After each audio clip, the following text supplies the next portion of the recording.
पहला क्वेश्चन कह रहा the meeting has been dash till next week.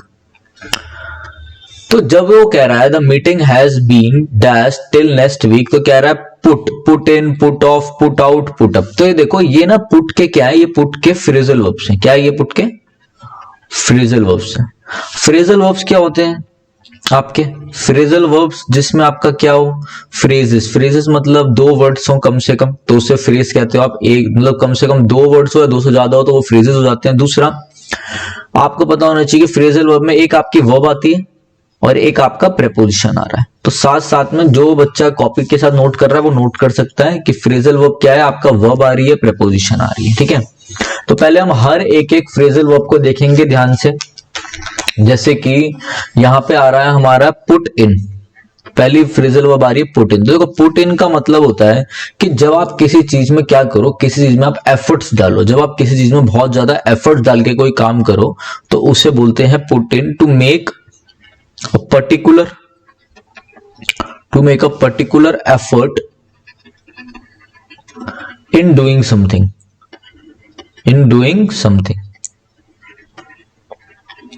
क्या मतलब है पुट इन का? पुट इन का मतलब है to make a particular effort in doing something. जब आप अपनी तरफ से पूरी कोशिश करो कुछ करने में, आप अपनी तरफ से एफर्ट डाल लो, तो उसका मतलब होता है पुट इन। ठीक है, अच्छे से नोट करना इन चीजों को, पेपर में कुछ भी आ सकता है। फिर देखते हैं हम क्या, फिर हम देखते हैं पुट आउट। बहुत अच्छा है ये, कई बार पेपर्स में आ चुका है। देखो पुट आउट का मतलब क्या होता है? पुट आउट का मतलब होता है आपका कि किसी भी क्या करो, जैसे पुट आउट का मतलब लिखो टू एक्सटिंग्विश। जैसे आग है तो आग बुझा देना, किसी को शांत कर देना। ठीक है ना, जैसे हम इसका एग्जांपल बोल सकते हैं प्लीज, मतलब कोई भी चीज बुझा देना। जैसे कि हम बोल सकते हैं please put out that cigarette. जैसे कोई सिगरेट पी रहा है, हमें पसंद नहीं आ रहा, तो हम बोल सकते हैं please put out that cigarette. कि भाई, अब यहाँ पे पुट आउट का मतलब रखना नहीं है, पुट आउट का मतलब होता है टू एक्सटिंग्विश। एक्सटिंग्विश जैसे एक्सटिंग्विशर होता है ना, जो आग बुझाता है, तो बुझा देना। ठीक है, तो ये चीज ध्यान रखना। पुट इन मतलब एफर्ट डालना, पुट इन मतलब अंदर, किसी चीज में आप बहुत ज्यादा अंदर एफर्ट डाल रहे हो। पुट आउट मतलब एक्सटिंग्विश करना, बहुत अच्छे से समझेंगे। पुट अप मतलब क्या होता है? पुट अप मतलब होता है कहीं पे रात को रुकना, कहीं पे रात को ठहरना। ठीक है, ठहरना कहीं पे, टू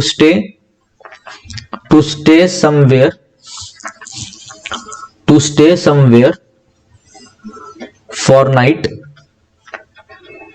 पुटअप कहते हैं उसे। पुटअप मतलब रात को रुकना, कई लोग हिंदी में भी नोट कर सकते हो। ठीक है, तो to stay somewhere for night, that is called आपका पुटअप। अब पुट ऑफ क्या होता है?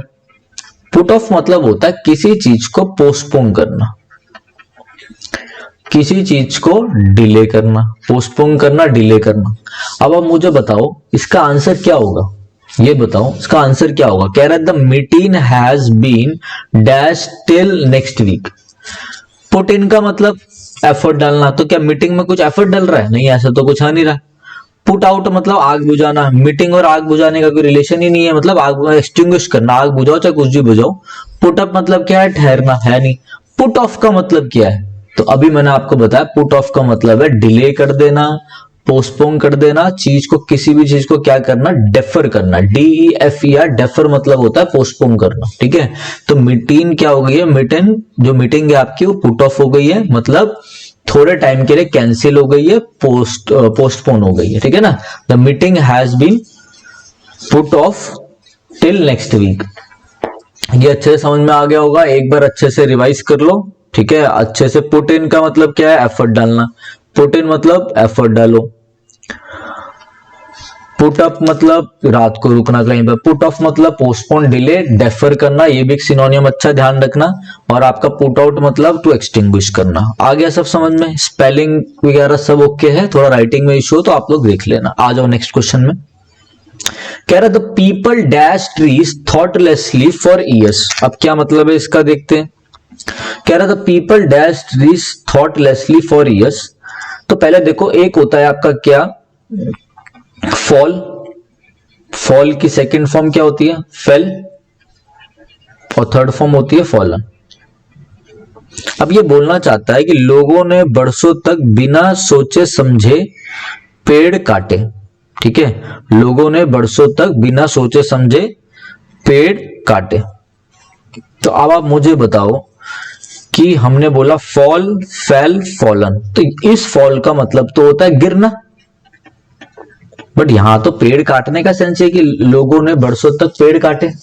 तो हमेशा ध्यान रखना, जैसे फॉल, फेल, फॉलन होता है, बहुत अच्छा क्वेश्चन है। एक और वर्ब होती है फेल, तो बच्चे क्या होता है, ये वाली वर्ब सुनी नहीं होती फेल, बच्चे सोचते हैं यार फॉल का फेल लिखा हुआ होगा, ये तो वर्ब की सेकंड फॉर्म होगी।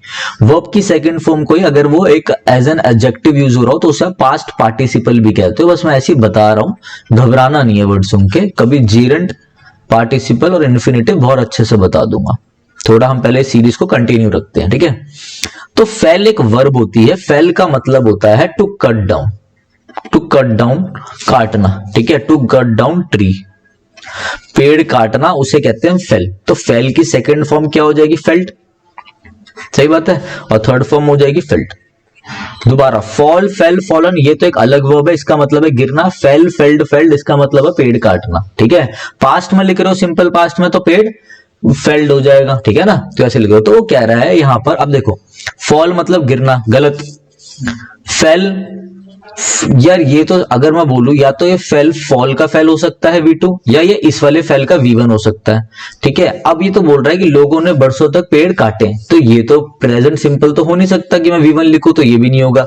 वर फॉलिंग मतलब होगा किसी कोई मतलब पास्ट में काट रहा था, तो ऐसा तो हमको उसका कहना नहीं चाह रहा। मैंने बोला बरसों तक लोगों ने पेड़ काटे, ये बोलना चाह रहा हूं। तो यहाँ पे मेरा एक बहुत अच्छा आंसर ऑप्शन से भी और मीनिंगफुल बैठ रहा है, क्या, फेल्ड। तो the people felled trees thoughtlessly for years, लोगों ने बरसों तक पेड़ काटे, ठीक है ना, बिना सोचे समझे पेड़ काटे। आगे बात समझ में, चलिए आगे बढ़ते हैं। बहुत अच्छे से चीजों को समझाने की कोशिश करूंगा मैं, हर एक रीजन देख के। ये आपका प्रीवियस ईयर पेपर डिस्कस कर रहा हूं मैं, सारा प्रीवियस ईयर क्वेश्चंस है, ठीक है। चलिए, mister Ghosh dash to meet us today evening, mister Ghosh dash to meet us today evening, कि वो कह रहा है मिस्टर घोष जो है वो आएंगे, कब आएंगे, आज शाम को, ठीक है। पहले ये बताओ मुझे, क्या वो आ चुके हैं, क्या वो अभी भी आ चुके हैं, नहीं आ चुके हैं ना। तो ये हैव कम कैसे हो सकता है, हैज कम, ये तो प्रेजेंट परफेक्ट है कि कोई काम रिसेंटली खत्म हुआ है जिसमें एक्शन इंपॉर्टेंट है, टाइम इंपॉर्टेंट नहीं है, तो वो आए तो नहीं है, गलत। अच्छा, हैव कम तो हो ही नहीं सकता, ये भी प्रेजेंट परफेक्ट है कि आए। हैव कम तो प्लूरल के लिए आता है, वैसे भी टेंस हो नहीं सकता। इस कम्स मतलब क्या होगा, प्रेजेंट सिंपल आता है अगर रेगुलरिटी में कुछ चल रहा हो, हैबिट बताने के लिए। अब वो क्या रोज आते हैं, ये तो वो बोल नहीं रहा, वो तो कह रहा है आज शाम को आएंगे। तो ऐसा कौन सा टेंस है जो फ्यूचर में भी बता सकता है पॉसिबिलिटी को कि ये काम होगा, ठीक है। जैसे अभी ये काम होने वाला है, मतलब अबाउट टू हैपन। ऐसा कौन सा टेंस जो ये भी बताता है कि अबाउट टू हैपन वाला काम है, कि ये काम आज होगा या कल होगा, मतलब सोचा समझा हुआ काम कि ये काम होगा। ये काम हमारा बताता है कौन, प्रेजेंट कॉन्टिन्यूस। तो एक तो प्रेजेंट कॉन्टिन्यूस का मतलब होता है कि कोई काम कॉन्टिन्यूटी में चल रहा हो, दूसरा ये अबाउट टू हैपन कि कोई काम बस थोड़े ही नियरेस्ट, इसे हम बोलते हैं, देखो इसे हम क्या बोलते हैं, नियरेस्ट फ्यूचर का कोई काम बताना हो तो वो भी आप प्रेजेंट कॉन्टिन्यूस में बता सकते हैं। क्लियर है बात। तो क्या हो जाएगा, mister Ghosh is coming to meet us today evening. Comes भी गलत है, सब गलत, बहुत ही अच्छा था, ठीक है। आज आगे समझो। ऐसे आपका क्या होगा, जो देखो यहां से प्रैक्टिस से होगा क्या, आपके सारे टेंसेस में से सब कवर हो जाएंगे, ठीक है। Select the correct active voice of the given sentence. क्या बताना है, क्वेश्चन ध्यान से पढ़ो, एक्टिव वॉइस बताना है।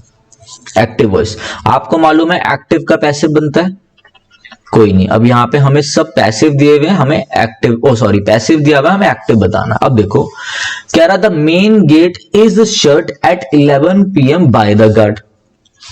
आगे बस हमें मालूम है कि एक्टिव में जब हमारा कोई सब्जेक्ट होता है, वर्ब होती है और ऑब्जेक्ट होता है, तो जब पैसिव बनता है तो ऑब्जेक्ट इधर ले जाते हैं जो कि सब्जेक्ट बन जाता है, और ये जो बाय बाय करके हम सब्जेक्ट लिख देते हैं, ऐसे ही जाता है, और फिर वर्ब चेंज होती है ना। तो सबसे पहले आपको क्या करना, आप देखो ये जो बाय द गार्ड है, ये जो बाय द गार्ड यहाँ पे लिखा हुआ है, जो गार्ड है ये आगे आ जाएगा अगर एक्टिव बनाना है तो। सिंपल सी बात समझो कि भाई एक्टिव, ये तो पैसिव लिखा हुआ है ना, देखो बाय प्लस में सब्जेक्ट तो पैसिव है, एक्टिव में ये आगे होगा, तो आपने लिख दिया द गार्ड। जैसे आपने द गार्ड लिखा तो पहले मुझे बताओ, इज प्लस में V3, इज प्लस में V3 एक्टिव से अगर पैसिव बनाना हो तो कौन सा टेंस में होता है, इज प्लस में V3, ये होता है मेरे भाई प्रेजेंट इंडेफिनिट में, प्रेजेंट सिंपल में होता है ये। प्रेजेंट इंडेफिनिट प्रेजेंट सिंपल में एक बारीकी से फर्क होता है, बट अभी वो सब छोड़ दो। प्रेजेंट इंडेफिनिट को ही प्रेजेंट सिंपल बोलेंगे, ये ध्यान रखना। तो किस में होता है? प्रेजेंट इंडेफिनिट प्रेजेंट सिंपल में होता है। तो मुझे बता दो इसमें प्रेजेंट सिंपल क्या है? क्या ये विल शट प्रेजेंट सिंपल है? ये तो फ्यूचर है, सिंपल फ्यूचर, गलत। क्या इज शटिंग प्रेजेंट सिंपल है? नहीं, गलत। अब इसमें से बताओ कि परफेक्ट प्रेजेंट सिंपल कौन सा है? द गार्ड, एक गार्ड की बात हो रही है तो वर्ब सिंगुलर आएगी। अगर सिंगुलर सब्जेक्ट है तो शर्ट्स होनी चाहिए ना, वो तो वर्ब में ऐसा लगता है, तो ये भी गलत हो गया। तो ये हमारा सेंटेंस है, ये आपका आंसर है। एक बार इसको बना के भी देख लेते हैं। तो देखो ये हमारा एक्टिव वॉइस है। अगर इसका पैसे बनाएंगे कैसे बनेगा? पहले ये वाला ऑब्जेक्ट उठा के आगे लिखोगे, जो सब्जेक्ट बनेगा क्या बनेगा? The main gate. ये जो शर्ट है ये आपका किस में है? प्रेजेंट सिंपल में। तो इसका प्रेजेंट सिंपल का पैसिव कैसे बनता है? इज प्लस V3, पता है आपको? तो हो जाएगा इज शर्ट किसके द्वारा काम हुआ हो गया? पहले कब हुआ वो लिखेंगे, एट 11 PM। किसके द्वारा हुआ गया? गार्ड के द्वारा। यहाँ पे देखो बाय प्लस में सब्जेक्ट बताया था, आगे आपका बाय द गार्ड आ गया। अब ये देखो, ये मैंने इस एक्टिव का, ये हमारा आंसर है पता है, बट मैंने क्रॉस चेक भी आपको करा दिया कि ये हमारा बनेगा। देखो यही आपका बन गया। The main gate is shirt at 11 PM by the guard, बिल्कुल करेक्ट, ये आपका आंसर है। बहुत ही आसान क्वेश्चन था, बट मैंने आपको हर अच्छे से बता दिया, जिससे आपको ये भी कवर होगा कि एक्टिव पैसिव में अगर सिंपल प्रेजेंट गिवन है तो उसका is plus V3, simple past given है तो उसका वॉस प्लस V3। अगर किसी भी कॉन्टिन्यूस टेंस का बनाना है तो बीइंग लगा के V3 बनाना। बाकी आप रूल्स रिवाइज कर लेना, ठीक है? तो ये अच्छे से पढ़ेंगे हम। आ जाओ, नेक्स्ट है क्या? नेक्स्ट है, हम देखते हैं नेक्स्ट क्वेश्चन। एक मिनट, कह रहा है फिल इन द ब्लैंक्स। कह रहा है I would like to meet the architect dash design this building. ठीक है भाई, मैं उस आर्किटेक्ट से मिलना चाहूंगा जिसने बिल्डिंग को डिजाइन किया। तो आर्किटेक्ट जिसने इस बिल्डिंग को डिजाइन किया, जो जिसने, किसको, जो जिसने जब बताना होता है तो हम यूज करते हैं हु या हुम का। सही बात है। तो पहले तो मेरी आप बात एक चीज समझो कि हु जो होता है आपका, हु ये आपका आता है लिविंग बींग्स के लिए, ठीक है। डैट एक ऐसी चीज है जो आप दोनों के लिए यूज कर सकते हो, हु के लिए भी, मतलब सॉरी लिविंग बींग्स के लिए भी, जहां पे हु यूज करते हो, और दूसरा आप यूज करते हो नॉन लिविंग थिंग्स के लिए भी। आगे बात समझ में, एनिमल्स के लिए भी यूज कर सकते हो आप, अच्छे से समझना। विच आप यूज करते हो खाली खाली किसके लिए? नॉन लिविंग के लिए, ठीक है। हुम भी आप लिविंग बींग्स के लिए यूज करते हो। दोबारा, हु लिविंग बींग्स के लिए, हुम भी लिविंग बींग्स के लिए, that living beings, non living things animals के लिए भी, विच आपका नॉन लिविंग थिंग्स के लिए। आगे बस समझ में। अब आप मुझे ये बताओ मेरे भाई कि क्वेश्चन में दिक्कत क्या आ रही है? फिर भाई विच तो आएगा नहीं। विच क्यों नहीं आएगा? क्योंकि आर्किटेक्ट है, ठीक है। डैट मैं लगा सकता था, अगर लिविंग बीइंग के लिए भी डैट आ सकता है, बट डैट के कुछ एक्सेप्शन केस होते हैं, जैसे कुछ वर्ड आ रहे हो, द ओनली, द सेम, ठीक है, तब मैं डैट लगाऊं। या अगर मुझे हु और हुम में कंफ्यूजन है तो मैं डैट लगाऊं, तो डैट भी नहीं आएगा, ठीक है। किसी सेंटेंस में अगर लिविंग बीइंग और नॉन लिविंग थिंग दोनों एक साथ होते तो मैं डैट लगा सकता था, ये भी डैट नहीं आएगा। अब बचा हु और हुम। हु और हुम के बीच में रहती है हमेशा लड़ाई, और कई बच्चे समझ नहीं पाते, क्योंकि हु का मतलब भी जो है, हुम का मतलब भी जो है। हु और हुम का मतलब भी सेंस में चले जाता है किसको, इनका मतलब भी चले जाता है जिसने, जिसे। तो हमेशा ध्यान रखना कि हु पर्सन को दिखाता है, हुम भी पर्सन को दिखाता है। तो दोनों यहाँ पे आसानी से, वैसे आप बता भी सकते हो कि हु आंसर आएगा, बट आप मेरी बात ध्यान रखना एक चीज, सबसे इंपॉर्टेंट चीज, कि हु के ठीक बाद वर्ब आ सकती है। हुम के ठीक बाद वर्ब नहीं आती। क्यों नहीं आती? क्योंकि हु आपका यूज होता है, लॉजिकली रीजन दे रहा हूं, सब्जेक्टिव केस के लिए और सब्जेक्ट के रूप में। सब्जेक्टिव केस मतलब that who is used as a subject, और हुम आपका यूज होता है ऑब्जेक्टिव केस के लिए एज अ ऑब्जेक्ट, ठीक है। यहां पे आप किसको रेफर कर रहे हो? आर्किटेक्ट को रेफर कर रहे हो, तो आपने बोला हु, और जैसे यहां पे हु आया तो यहां पे हु के बाद ठीक वर्ब आ रही है। आगे बात समझ में। तो ये आपका रीजन हो गया, हु आपका आंसर आ गया। दूसरी बात, ऐसे कभी भी हु और हुम में फंस जाओ, देखो कंफ्यूज मत होना। मैं आपको एक और एक एडवांस फॉर्म बता देता हूं। हमेशा देखो कि सेंटेंस में क्लॉज कितने। देखो क्लॉज क्या होता है? क्लॉज होता है एक सब्जेक्ट प्लस में वर्ब। चलो ये छोड़ो, बाद में बता दूंगा कभी, आप बस ये ध्यान रखो कि हु वर्ब किसके बाद आती है, हु के बाद आती है, तभी एक बार देख लो। चलो आप लोग, हु के बाद देखो क्लॉज क्या होता है, सब्जेक्ट प्लस वर्ब। तो यहाँ पे आई सब्जेक्ट आया, वुड इसकी क्या आ गई, आपका वर्ब आ गया, ठीक है। तो आप देखो वुड आ गया, लाइक आ गया, वर्ब आ गया यहाँ पे, तो ये एक क्लॉज हो गया, सब्जेक्ट और वर्ब, चाहे वर्ब हेल्पिंग वर्ब हो चाहे वो मेन वर्ब हो, तो इसके एक क्लॉज हो गया। अब आप देखो यहाँ पे और कौन सी वर्ब आ रही है, यहाँ पे वर्ब कौन सी आ रही है, वर्ब कौन सी आ रही है, ये वर्ब आ रही है डिजाइन, मगर इस डिजाइन का सब्जेक्ट क्या है, इस डिजाइन का सब्जेक्ट तो यहाँ पे है नहीं, तो इसलिए मैंने यहाँ पे हु लगा दिया। हु यहाँ पे इसके सब्जेक्ट के रूप में काम कर रहा है, ठीक है। हु यहाँ पे एक relative pronoun as a conjunction के रूप में काम करता है। अगर ज्यादा मैं डेप्थ में चला गया तो कंफ्यूज मत होना, जिन बच्चों को ये सब चीजें नहीं मालूम, क्योंकि हम देखो मतलब कुछ चीजों का अनुभव भी हो जाता है पढ़ते पढ़ते, तो मैं आपको एक चीज बताऊंगा, बस इतना ध्यान रखो कि हु के बाद वर्ब आती है, कभी फंस जाओ तो ये चीज बहुत काम आएगी, ठीक है। चलिए आगे बढ़ते हैं। Select the correctly punctuated sentence. अगर आप लोगों को हु और हुम का अच्छे से जानना हो, अगर किसी को हो, तो मुझे आप 3-4 कमेंट कर देना, मैं एक वीडियो ही बना दूंगा 10 मिनट की, उसमें सब क्लियर हो जाएगा, ठीक है। Select the correctly punctuated sentence. Punctuation ध्यान रखनी है, मतलब कॉमा भी, फुल स्टॉप भी, एक्सक्लेमेटर भी, कहां पे लगे। अब देखो कह रहा है सर, बोलना चाह रहा है sir the days work is over. क्या बोलना चाह रहा है कि सर द डेज जो काम था, आज का जो काम था वो क्या हो गया है, वो पूरा हो गया, ठीक है। अब देखो sir the days work is over, ठीक है। अब आप बताओ यहाँ तो क्या है, क्वेश्चन मार्क है, क्या ये क्वेश्चन पूछ रहा है, कुछ नहीं पूछ रहा, गलत हो गया। और डेज वर्क मतलब यार हमें बोलना है आज का काम, या फिर हमें बोलना है इस दिन का काम। तो का सेंस तो या तो का सेंस ऑफ दे सकता है, या की का सेंस एपोस्ट्रोफ दे सकता है, ठीक है। बट यहाँ तो कोई एपोस्ट्रोफ है नहीं, तो ये तो गलत हो गया, और ये आपका क्या है, क्वेश्चन मार्क है, इंटरोगेटिव सेंटेंस है नहीं, क्वेश्चन वो पूछ नहीं रहा, गलत। नेक्स्ट आ जाऊं, यहाँ पे देखो कह रहा है sir the days work is over. ये एक्सक्लेमेटरी कैसा हो गया, एक्सक्लेमेटरी होता है जब आप कोई हैप्पीनेस या फिर आप कोई भी मतलब हुर्रे, आप कोई भी एक्साइटमेंट या जोश वाला काम कर रहे हो, कुछ आप जीत गए हो, हुर्रे, एलास, ये सब एक्सक्लेमेटरी मार्क होते हैं। तो ऐसा कोई वर्ड भी यहाँ पे आ नहीं रहा जो एक्सक्लेमेशन शो करे, तो एक्सक्लेमेटरी तो आ नहीं सकता, गलत हो गया, ठीक है। अब आप देखो कह रहा है सर कॉमा, ठीक है, कह रहा है सर द डेज वर्क, मतलब डे मतलब उस दिन का काम, मतलब इस दिन का काम, जैसे आज का काम हो गया, ये काम, इस दिन का काम जो है डेज वर्क। तो जैसे बोला ना डेज वर्क, तो ये एपोस्ट्रोफ दिखा रहा है, का की पोजीशन दिखा रहा है, ठीक है।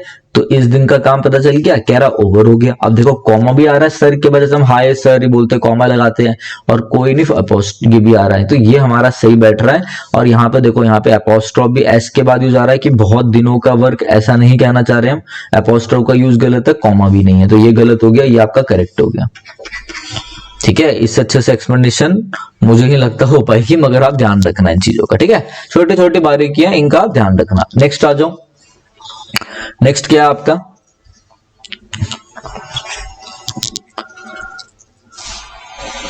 कह रहा है Anuj cupboard is dash with books, ठीक है।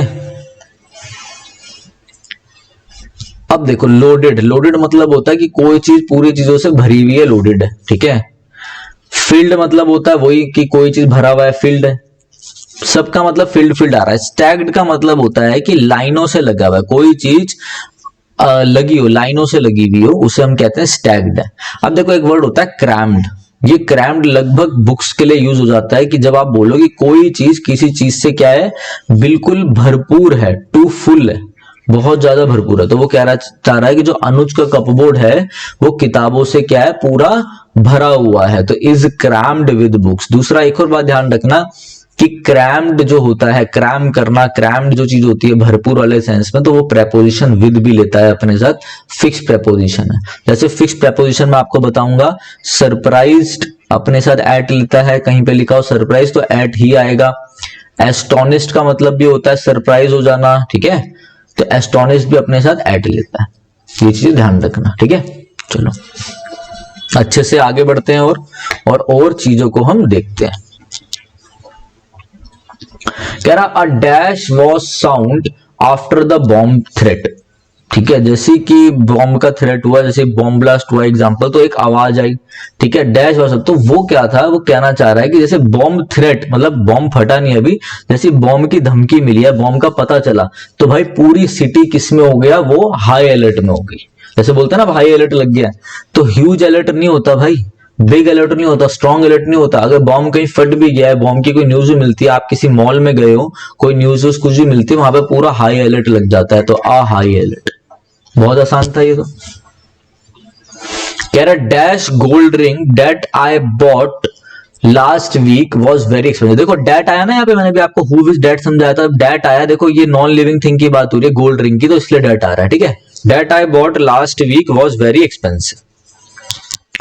अब देखो भाई, ये उस गोल्ड रिंग की बात हो रही है जो उसने लास्ट वीक खरीदी थी, और वो जो बहुत महंगी थी। द किस ए एन और द एन यूज होता है, ए और एन यूज होता है सिंगुलर चीजों के लिए, एक दिखाने के लिए, बट एन यूज होता है वॉवल्स की साउंड के साथ। तो यहां तो गोल्ड की साउंड ग आ रहा है, यहां तो वॉवल की साउंड आ नहीं रही, तो एन भूल जाओ। दूसरा, ए और एन वहां पे यूज नहीं होंगे जहां पे द यूज होगा। द यूज होता है किसी चीज को डेफिनेट बताने के लिए। डेफिनेट मतलब किस सेंस में, जब आपको उस चीज के बारे में कोई इंफॉर्मेशन दे रखी हो, ठीक है, आपको कुछ पता हो कि हाँ इसी चीज के बारे में बात हो रही है। तो देखो उस रिंग की बात हो रही है यहाँ पे, रिंग स्पेसिफिक है जो उसने लास्ट वीक खरीदी, और वो जो एक्सपेंसिव थी। यहाँ पे क्या हो जाएगा, द गोल्ड। ठीक है, आगे बात समझ में, आ जाओ आगे। Are you convergent dash the rules of the game, कि आपको इन ये जो गेम है इसके जो रूल्स है आपको पता है, उसकी नॉलेज है। तो हमेशा ध्यान रखिए, कन्वर्जेंट अपने साथ क्या लेता है कि इस चीज के बारे में आपको पता है। कन्वर्जेंट अपने साथ फिक्स प्रेपोजिशन से भी याद कर सकते हो आप कि विद ही लेगा, ठीक है, कन्वर्जेंट अपने साथ विद लेता है। तो are you convergent with the game rules, और आप देखो किसी के बारे में ऐसा बताना कि इस चीज का आपको पता है, ठीक है, ये चीज इससे जुड़ी है, इन चीजों के बारे में पता है, तो विद, विद का मतलब के साथ, इसकी के साथ की इस चीज की नॉलेज है तो विद।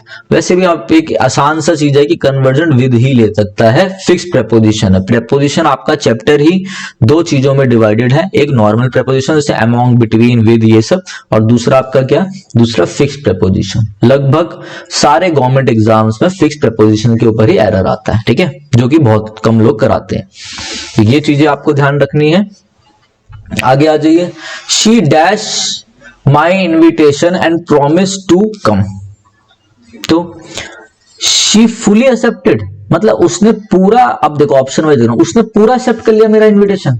अब भाई अगर मैं अपने शादी का कार्ड किसी को दूंगा, मैं आप में से किसी को अपना शादी का कार्ड दे रहा हूं, तो मेरे भाई या तो आप उसे एक्सेप्ट करोगे या आप उसे एक्सेप्ट नहीं करोगे, मना कर दोगे, मैं आऊंगा आऊंगी, आप बोलोगे मैं नहीं आ पाऊंगा। आप ये नहीं बोलोगे कि सर मैंने पूरा एक्सेप्ट कर लिया। फुली एक्सेप्टेड तो कोई सेंस ही नहीं दे रहा, गलत। जनरली एक्सेप्टेड मतलब हर बार, लगभग, मतलब मैं आपको जनरली इनविटेशन देता रहता हूं और आप, मैं प्रॉमिस करता रहता हूं, कोई सेंस ही नहीं बैठ रहा। वाइडली मतलब पूरा अच्छे से कर लिया नहीं, देखो वो कहना चाह रहा है ग्लैडली एक्सेप्ट करा है। शी ग्लैडली एक्सेप्टेड मतलब अच्छे दिल से, पूरे मन से उसने मेरा जो था वो एक्सेप्ट कर लिया। तो क्या होगा, she gladly accepted my invitation and promise to come. Gladly, GLADLY, ठीक है। नेक्स्ट आइए। A teacher says a lost moment is lost for ever. Indirect form बतानी है, आ जाइए चेक करते हैं। तो पहले मुझे बताओ सिंपल सी चीज कि यहां पर ये देखो, यहां पे जो रिपोर्टिंग वर्ब है आपकी, ये किस में है, प्रेजेंट में है। प्रेजेंट इंडेफिनिट सेज आ रहा है सब्जेक्ट, और ये आ रहा है सेज आपका। तो जब भी आपकी प्रेजेंट सिंपल में रिपोर्टिंग वर्ब होती है तो ये जो नरेशन होता है, डायरेक्ट नरेशन, इसका इनडायरेक्ट नरेशन नहीं बनता, ये बिल्कुल सेम ही रहेगा। बनेगा मतलब कोई चेंज नहीं आएगा, टेंस में कोई चेंज नहीं आएगा, बिल्कुल सेम रहेगा। तो आपका सेंटेंस क्या बन जाएगा, the teacher says, inverted comma किस में हट जाएंगे, डैट में। The teacher says inverted comma that में हट गए। प्रेजेंट सिंपल था तो इसमें कोई चेंज नहीं आएगा। इसमें चेंज सिर्फ तब आता है जब ये चीज पास्ट में दे रखी हो, सेड भी आ रहा हो। तो ये क्या आ जाएगा, says that a lost moment is lost for ever. Simple, आसान था, ये सब गलत है बाकी के। चलो आ गया। नेक्स्ट है she is, select the correctly punctuated sentence. चलो ये भी देखते हैं हम।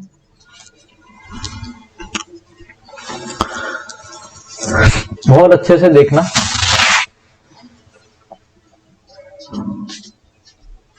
चलो एक मिनट, पहले मुझे बताओ ये जो इजंट शी है, isn't she isn't she isn't she, ये चीज है क्या? ये है हमारा क्वेश्चन टैग। क्या है? Question tag. और आप लोगों ने पढ़ा होगा चैप्टर होता है क्वेश्चन टैग। तो जब क्वेश्चन टैग लगा रहे हो तो क्वेश्चन मार्क तो लगेगा। जो क्वेश्चन टैग लगा रहे हो, क्वेश्चन टैग क्या है? अ शॉर्ट क्वेश्चन, ठीक है, मतलब लाइक दो वर्ड्स का क्वेश्चन ऐसा जिसमें आपका क्या क्या आता है, एक हेल्पिंग वर्ब आएगी क्वेश्चन टैग में, ठीक है, और आपका प्रोनाउन आएगा। हमेशा ध्यान रखिए क्वेश्चन टैग में हेल्पिंग वर्ब होगी और प्रोनाउन होगा। अगर सेंटेंस पॉजिटिव में तो नेगेटिव बनता है, नेगेटिव है तो पॉजिटिव बनता है। टाइम और टेंस में कोई भी चीज नहीं होता, बस हेल्पिंग वर्ब और प्रोनाउन आता है। शॉर्ट क्वेश्चन को क्वेश्चन टैग कहते हैं। जब क्वेश्चन टैग है तो क्वेश्चन मार्क आएगा, इसलिए एक्सक्लेमेटरी साइन तो नहीं आएगा, गलत हो गया। फुल स्टॉप भी नहीं आएगा, गलत हो गया। दो ऑप्शन मैंने वैसे ही काट दिया समझदारी से। अब आप देखो शी है, शी इज लिखा हुआ है, इसका क्वेश्चन टैग कैसे बनेगा? इसमें हेल्पिंग वर्ब क्या है? यहाँ पे देखो इज है, तो एक तो हेल्पिंग वर्ब उठ गई यहाँ पे इज। अब ये बताओ सेंटेंस पॉजिटिव में वाला नहीं है, पॉजिटिव में she is happy with our decision, वो खुश है हमारे डिसीजन। तो हैप्पी में तो क्वेश्चन टैग बनेगा नेगेटिव में, ऐसे बनता है। तो हम लगाना चाहते थे इज नॉट लगाते, बट हमेशा ध्यान रखो कि इज नॉट नहीं आप यूज करोगे इजंट, हमेशा आप कॉन्ट्रैक्टेड फॉर्म यूज करोगे, तो ये नहीं होता, इजंट यूज होगा। आगे बस में कैसे बना, उसके बाद शी है तो आप शी लगा दोगे, फिर क्वेश्चन मार्क लगा दोगे।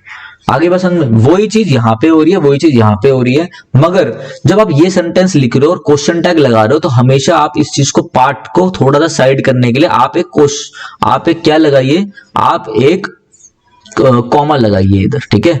जैसे आप कॉमा लगाओगे तभी आपका सेंटेंस कंप्लीट। इधर कॉमा है नहीं, इधर आपका कॉमा है, तो ये आपका क्वेश्चन टैग बिल्कुल सही फॉर्म में है, ये पंक्चुएशन करेक्ट है, ठीक है। देखो फायदा बहुत है इस सीरीज से, क्योंकि अगर टाइम टेंस की बात होगी, नरेशन की बात होगी, प्रीवियस ईयर है सारा, तो आपको यही आइडिया लग जाएगा कि DSSS भी कहां से क्वेश्चन पूछ रहा है।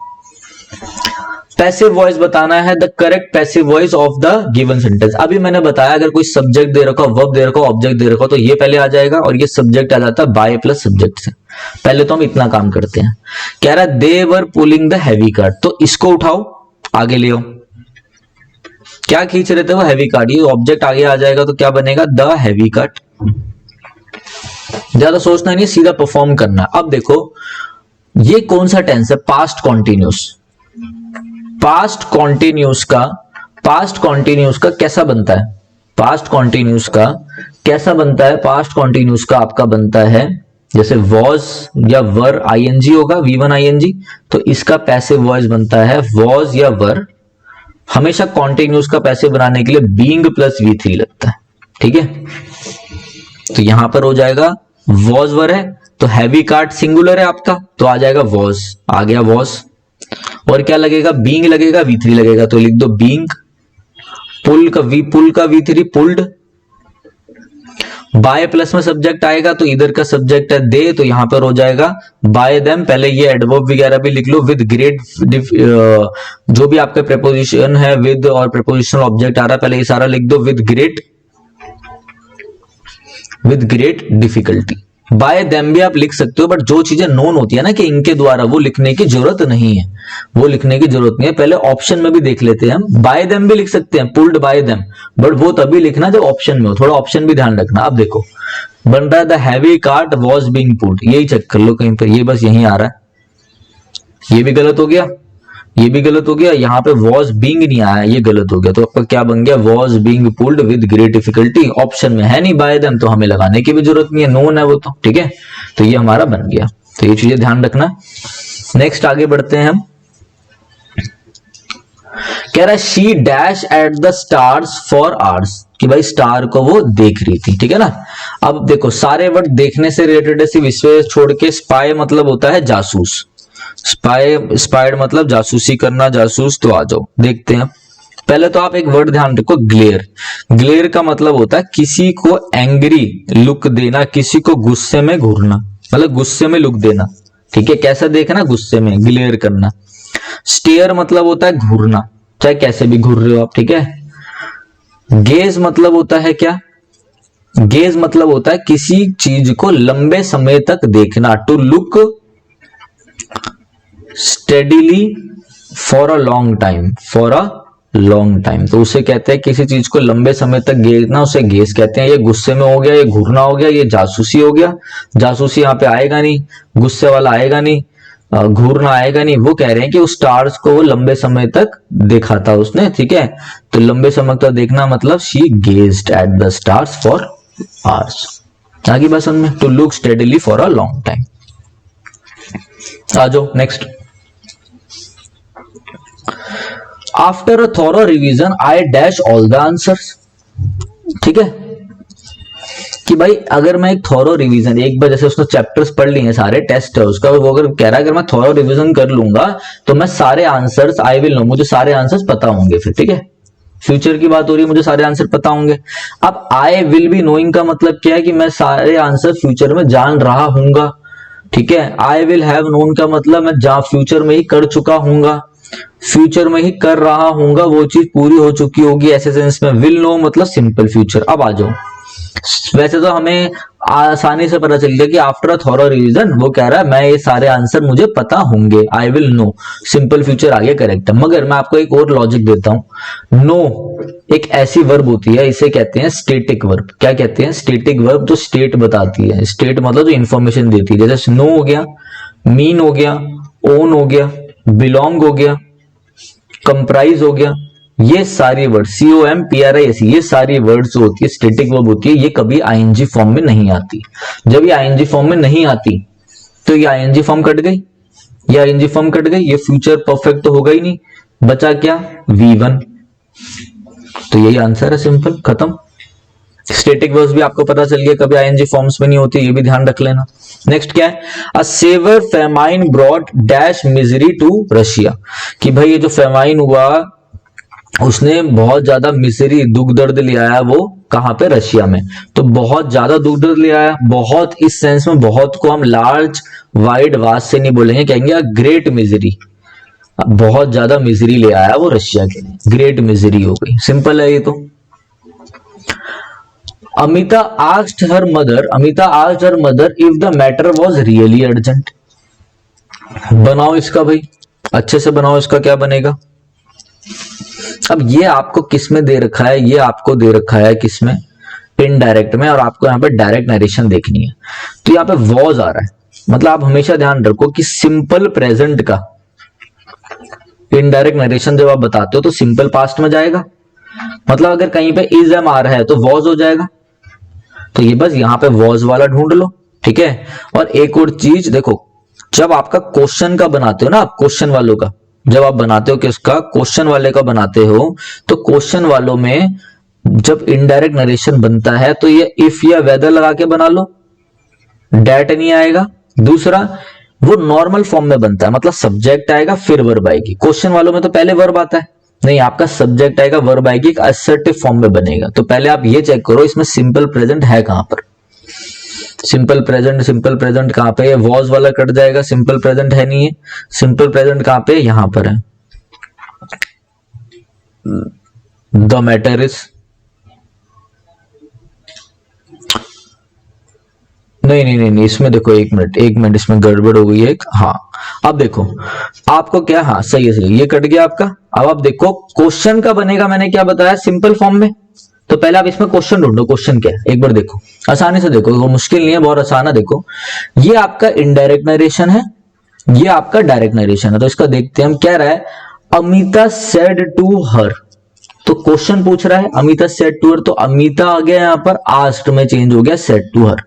ये इन्वर्टेड कॉमा हट के मैंने बताया था इफ या वेदर में लग जाते हैं, तो ये इफ में लग गया, सही बात है।